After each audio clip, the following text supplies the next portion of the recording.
Bonsoir. Alors ce soir, voilà, j'avais lancé l'appel à, à chacun proposer un poème à lire. Alors j'avais eu des demandes, j'ai eu des demandes, mais voilà, en même temps, c'est aussi la journée du départ de notre grand ami Jacques de Decker, qui était un très grand critique, sans doute l'un des rares derniers vrais critiques en Belgique. Auteur aussi, homme de théâtre, et voilà, véritable connaisseur intellectuel et connaisseur de la réalité de l'édition en Belgique et pas seulement. Donc c'est un vrai soutien pour tous les opérateurs ici. Beaucoup de gens en France aussi le connaissaient, je sais. Et voilà, pour lui, genre, je vais d'abord commencer par lui. Je vais lui dédier un poème de Lawrence Ferlinghetti, Prenez la parole, Speak Out, que Jacques de Decker avait lu en venant l'an dernier, il y a un an, fêter les 100 ans de Ferlinghetti, le 24 mars 2019. Et il a lu ce poème qu'il découvrait à ce moment-là, dans une sorte de micro ouvert que nous organisions. Et une vaste paranoïa déferle sur le pays. Et l'Amérique transforme l'attentat contre ses tours jumelles en début d'une troisième guerre mondiale, la guerre contre le tiers-monde. Et les terroristes de Washington expédient tous les jeunes gens une fois de plus vers les champs de tuerie. Et personne ne dit rien. Et l'on débarque tout ce qui porte turban, et l'on évacue tous les douteux immigrants. Et ils expédient tous les jeunes gens une fois de plus vers les champs de tuerie. Et personne ne dit rien.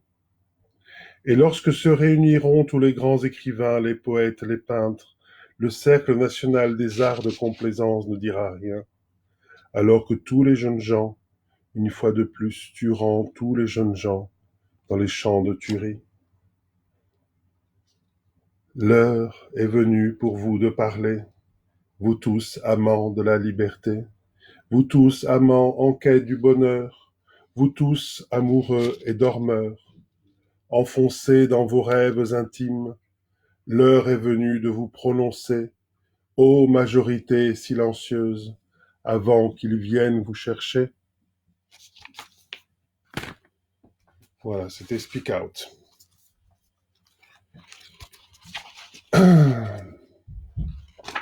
Alors, et puis, Jérémy Tolomé m'a demandé de lire un extrait de Ouf de Laurent Ziel. Et donc, c'est La Terre tourne. Alors, Jérémy est un jeune auteur dont nous avons publié le premier booklet l'an dernier, Rouge Charbon, un auteur que j'aime beaucoup, autant pour ce qu'il défend, ce qu'il travaille, ce qu'il écrit, que pour ce qu'il représente et ce qu'il incarne comme humanité. Donc voilà, je suis très content, Jérémy, de te connaître et de pouvoir contribuer aussi à ce que tu puisses éditer, faire circuler tes textes, etc. Alors la Terre tourne, je suis évidemment incapable de le dire comme le dirait Laurent Ziel, donc je vais inventer. Je connais assez bien ce texte comme tous les textes de Laurent Ziel, et je vais essayer d'inventer autre chose par rapport à ce texte. On va voir quoi, on va découvrir ensemble. La Terre tourne, c'est arrivé. C'est arrivé comme ça. C'est arrivé. C'est tout à coup que j'ai senti la Terre. Que j'ai senti la Terre, que j'ai senti tourner. Et que je tournais, oh oui, je tournais avec elle.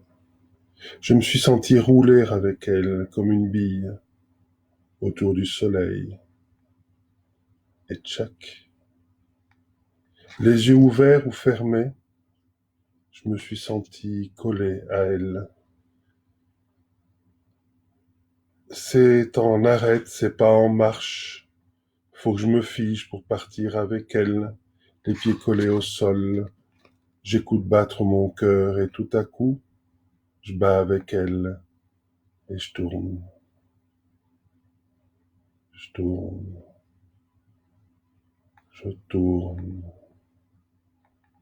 je tourne.